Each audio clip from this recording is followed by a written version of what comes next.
తిలక్ గారు చెప్పండి, ఈ పవన్ కళ్యాణ్ గారు చంద్రబాబు ప్రత్యేక భేటీలోని ఆంతర్యం ఏమేంటిది?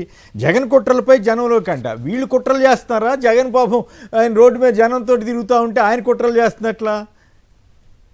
ఇప్పుడు అక్కడ అన్ని విషయాలు చర్చకు వచ్చినాయి అని నాకు ఉన్న సమాచారం. అయితే ప్రధానమైన అంశం ఏంటంటే 4 రాజ్యసభ స్థానాలు ఖాళీ అవుతున్నాయి. 4 స్థానాల్లో 3 పార్టీలకి తలా ఒకటి వస్తుంది, ఒకటి ఎక్స్ట్రా ఉంటుంది. కాకపోతే తెలుగుదేశం పార్టీలో ఆశావహులు ఎక్కువ ఉన్నారు కాబట్టి ఆయనకి ఇబ్బందిగా ఉంది ఎవరికి ఇవ్వాలి. ఎందుకంటే సానా సతీష్ సిట్టింగ్ ఎంపీ, ఆయనకి ఇవ్వాలని పట్టుబడుతున్నాడు మన లోకేష్ గారు. కాబట్టి ఇంకొక సీట్ మాత్రమే ఉంటుంది. ఆ ఒక సీట్ ఎంతమందికైనా అడ్జస్ట్ చేయొచ్చు, ఎంతమందిని సంతృప్తి పరచవచ్చు అనే ఆందోళనలో చంద్రబాబు నాయుడు గారు ఉన్నాడు. కాబట్టి సర్దుబాటు చేసుకుని ఆ సీటు మాకు ఇవ్వండి అని పవన్ కళ్యాణ్ గారిని అడిగారని నాకున్న సమాచారం. ఇదైతే మాకు వాళ్ళకి జనసేనకి లేకుండా ఓకే, జనసేన లేకుండా, అందువలన అది అడిగితే పవన్ కళ్యాణ్ గారు అది ఎట్లాగండి, మాకు చాలా కాలం నుంచి నేను ప్రామిస్ చేస్తున్నాను, మాకు ఉండాల్సిందే అని చెప్పేసి ఆయన అన్నాడు. అంటే ఆయన లింగమనేని రమేష్ కో ఎవరికో ఇవ్వాలని అనుకున్నట్టున్నాడు కదా ఆయన అన్నట్టు. రమేష్ గారికి ఇవ్వాలని పవన్ కళ్యాణ్ గారు డిసైడ్ అయ్యారట. ఓకే, ఎందుకంటే సంధానకర్త కదా చంద్రబాబు నాయుడు గారికి ఆయనకి. అవును, అందువల్ల ఆ సీట్ ఇవ్వమని అడిగితే అది కుదరలేదు, ఏకాభిప్రాయం రాలేదు, మళ్ళీ ఒకసారి కూర్చుందాం అనుకున్నారట. ఇది ప్రధానమైన అంశం. సరే మిగతా విషయాలని చర్చించి ఉండొచ్చు. ఎందుకంటే ఈ ప్రభుత్వం ఏర్పడిన తర్వాత కూటమి నాయకులతో సమావేశం జరిపింది బహుశా నాకు తెలిసి ఇదే ఫస్ట్ టైం. ఆయన ఎవరితో చర్చించరు.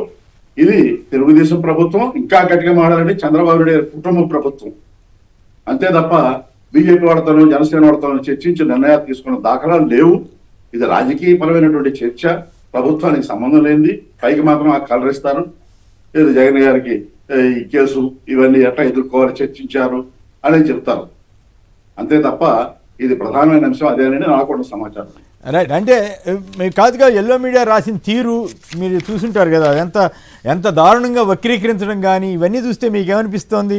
అరాచకాలను కలిసికట్టుగా ఎదుర్కొందామని అనుకున్నారండి. నిజంగా అట్లా అనుకుంటే వాళ్ళు అసలు ప్రభుత్వంలో ఉన్నట్లా, అసలు ప్రభుత్వాన్ని నడుపుతున్నట్లా?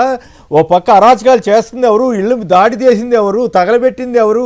అరాచకాలను ఎదుర్కోవాలని ఆంధ్రజ్యోతి వాళ్ళు హెడ్డింగ్ పెట్టి ఈనాడు వాళ్ళు దిక్కుమాలిన రాతలు రాస్తే జనాన్ని మోసం చేయటం కాదా? వాళ్ళ పాఠకుల్ని మోసం చేసినట్లు కాదా? ఇప్పుడు అరాచకాలంటే 19 నెలలుగా రాష్ట్రంలో హింస సృష్టిస్తుంది ఎవరు? ఏ పార్టీ వాళ్ళు? వాళ్ళ మీద కేసులు పెట్టకుండా బాధితుల మీద కేసు పెడుతున్న ప్రభుత్వం ఎవరు? ఇది కదా అరాచక వ్యవహారం. ప్రభుత్వం అధ్వానంగా ఉంది నడపటం అనేది. దీన్ని వదిలేసి వైసీపీ అరాచకం సృష్టిస్తుంది, రాష్ట్రంలో హింస సృష్టిస్తున్న ఆరోపణ చేయటం అనేది సబ్జెక్ట్ పక్కదారి పడించి ప్రజల మైండ్లోకి ఎక్కించాలనే ప్రయత్నం చేస్తున్నారు. అది ఎక్కదు. మీకు గతంలో కూడా ముద్రగడ పద్మనాభం గారి మీద ఇలాగే ప్రయత్నం చేశారు. ఆయన సబ్జెక్ట్ పక్క తీసుకెళ్ళడానికి జరిగే ప్రయత్నం సఫలం కాలేదు. అందువల్ల మీకు సబ్జెక్టు పరంగా మేము ఇదిగో ఈ స్కీమ్ అమలు జరుపుతుంటే వాళ్ళు అడ్డుపడ్డారు, లేకపోతే పదే అభివృద్ధికి అడ్డుపడుతున్న వైసీపీ అంటారు. ఎక్కడ అడ్డుపడి అడ్డుపడుతున్నారంటారు, అమరావతికి నిధులు రాకుండా అడ్డుపడుతున్నారంట. రాకుండా ఆగినాయా? తీసుకొస్తున్నారు కదా, దేనికి ఖర్చు పెడుతున్నారో కూడా చెప్పరు కదా. అప్పులు చేస్తున్నారు, అడ్డుపడుతున్నారంటారు. అప్పులేమో వేల కోట్లు వస్తాయి, ఆయన అడ్డుపడ్డారంటారు. అది ఆయన అడ్డుపడుతున్నారంటారు. ఇదే కాదు కొమరేని గారు, ఇంకొక 1-2 నిమిషాలు ప్రస్తావించాల్సి ఉంది. మీరు ఇప్పుడు పర్మిషన్ ఇస్తారో తర్వాత ఇస్తారో చెప్పండి. ఎందుకంటే ఇవాళ నేను ఇందాక సబ్జెక్టు కొనసాగింపుగా మాట చెప్తాను. అది అప్పట్రామారావు గారు టైగర్ అంటం మీద పెద్ద అబ్జెక్షన్ వస్తుంది, ఆయన టైగర్ ఎట్లా అవుతాడని. నేను ఒకటే మాట చెప్తానండి, టైగర్ అంటే రంగా గారితో పోల్చకండి, కానీ ఇవాళ ఉన్న పరిస్థితుల్లో కాపుళ్ళు టైగర్ లాంటి వాడే. ఇక్కడ కాపులు ఏ పార్టీలో ఉన్నప్పటికి కూడా డైనమిక్ లీడర్స్ ఏ పార్టీలో ఉన్నా వాళ్ళని ఎంకరేజ్ చేయాలి. ఏ పార్టీలో నాయకులైనా సరే డైనమిక్ గా ఉంటే కాపులు వాళ్ళని సపోర్ట్ చేయాలి. అంతేగాని అందరూ కాపులంతా ఒకే పార్టీలో ఉండాలని ఎలా చెప్తారు? ఇక్కడ జరుగుతున్న వాదన ఏంటి? అంబటి రాంబాబు గారు కానీ పేరు నాని గారిని కానీ విమర్శిస్తారు, కాకినాడలో కన్నబాబు గారిని వ్యతిరేకిస్తారు, సీనియర్ నాయకులు బొత్స సత్యనారాయణ గారిని వ్యతిరేకిస్తారు. వీడంతా కాపు నాయకులు కాదా? నేనేమంటాను, ఏ పార్టీలో ఉన్నా వాళ్ళు డైనమిక్ గా ఉన్నప్పుడు వాళ్ళని ఎంకరేజ్ చేయాల్సిన బాధ్యత కాపుంది. అంతేగాని పవన్ కళ్యాణ్ మాత్రమే కాపు, ఆయన మాత్రమే సపోర్ట్ చేయండి, ఇంకే పార్టీలో ఎవరు ఉంటాకి లేదు, మీరెవరు చెప్పడానికి?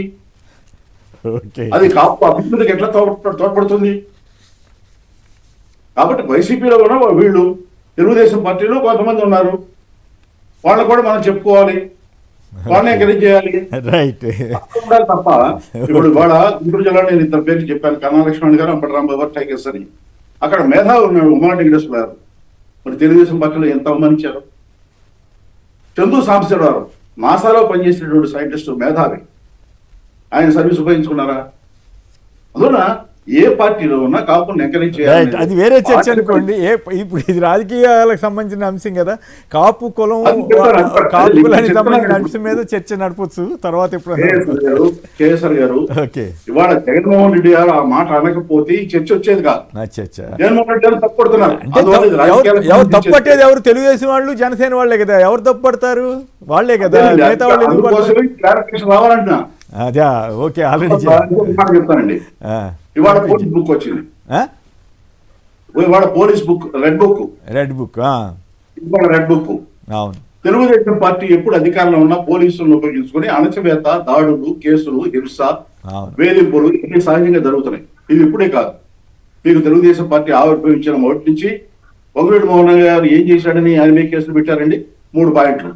ఒకటి, మంచినీటి చలివేంద్రాలు పెడితే అడ్డుకున్నారు, పెట్టాకి వీలేదని కొండల బాగా కొట్టడం ఒకటి. 2, కనకదుర్గమ్మ గారి దసరా ఉత్సవాలు వస్తే ఆయన పెద్ద ఎత్తున ఉత్సవాలు జరిపేవాడు కనకదుర్గ ప్రభలతో, దాన్ని అడ్డుకున్నారు, అదే హిందూ మత వ్యతిరేకం కాదు. 3, రోడ్డు పక్కన వ్యాపారాలు చేస్తున్నటువంటి చిరు వ్యాపారులు, వాళ్ళ తరఫున పోరాడితే అది తప్పైపోయింది. రైట్, అదంతా వేరే చర్చ పెడదాంలేండి. అదొకసారి సపరేట్ గా పెట్టుకోవాల్సినటువంటి అంశం. ఇక్కడ ప్రధానంగా ఇప్పుడు ఇంకో కేసర్ గారు, మీరు సబ్జెక్ట్ అట్లా కాదు, ఇది పోలీస్ రెడ్ బుక్ సంబంధం ఉంది. అవును, రెడ్ బుక్ కాదు, రెడ్ బుక్ కాదండి. పవన్ కళ్యాణ్ గారు అచ్చంగా నాకు కాపులంతా నాకు మద్దతు ఇవ్వాలన్నారు. ఇప్పుడు అదే కాపుల్ని అంత ఘోరంగా హింసిస్తా ఉంటే, వాళ్ళు ఇల్లు పగలగొడతా ఉంటే ఆయన మాట్లాడకపోతే కాపు సంఘాలు మరి ఏం చేస్తున్నాయి? మీరు గట్టిగా అడగండి. అంతకి మనం ఏం చేయగలుగుతాం? నేను చెప్తున్నది,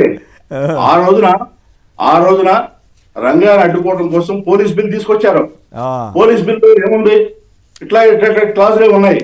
ఆ రోజున పోలీస్ బిల్లు బయటకు వస్తే, ఆ రోజు దాసనారాయణరావు ఉదయం పత్రికలో సైడ్ డేట్ రాశారు, పోలీస్ కుక్కలోని. ఎందుకన్నారు? పోలింగ్ బూతుల్లో పోలీస్ డాక్స్ పెట్టాలని పోలీస్ బిల్లు ఉంది.